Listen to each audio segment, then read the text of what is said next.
When life presents pain, I think the two postures we can take are one, accepting and submitting and trusting. And the other is, I just picture like your fist raised to God. Like, I'm not going to take this. I'm not going to trust. Most of our spiritual growth or spiritual victory comes from how we respond to those fault lines. And we either grow in victory or we come in defeat. We knew that there was more to this than just, our child's going to die. There's going to be something after that, and we knew that God was in control. I'm going to trust that you meant what you said when you said, cast my cares on you. If you can believe that there is a good God who is hurting with you rather than hurting you, maybe that's a key to keeping your heart soft. Auxologists are people who study the growth of other people. That is, they watch growth patterns of whole cultures and whole generations for hundreds of years. And what they've noticed might surprise you. Even though most of us grow according to the life that is in us, even though most of us can't make ourselves grow, there are things happening around us that can stunt our growth.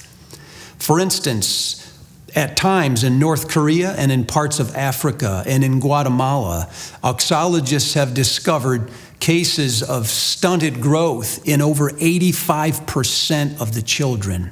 Even though they're wired to grow genetically, their living conditions and their health and their diet affects that growth. When you think about it, that's also true in the spiritual world. Even though the life of God is in us, and most of our growth comes from Him, there are things that we can do that can hinder that growth, or, on the other hand, things that we can do that cooperate with it. When we put the people in our church into a room, or when we met with them one-on-one, we started asking them, how have you grown? Talk about the seasons when you really seem to take off. And we looked for patterns. I want to give those to you. Some people grow when they learn something. That is, they hear a new word, whether it's in a sermon, they read it in a book, they hear it on the radio, someone says it to them over lunch, but they've never had that thought before. And it's a new, deep level of thinking for them. And then they act on the basis of that. And for them, that is the platform for their next level of growth. Some people grow when they try something. They've been sitting in their church for years, and then suddenly they decide to volunteer, or they decide to go on a mission trip. And the skills required to raise the funds or to prepare for that trip are the raw materials for the next level of growth. Some people grow when they confess something. They've had a sin in their past, or they're still addicted to a habit.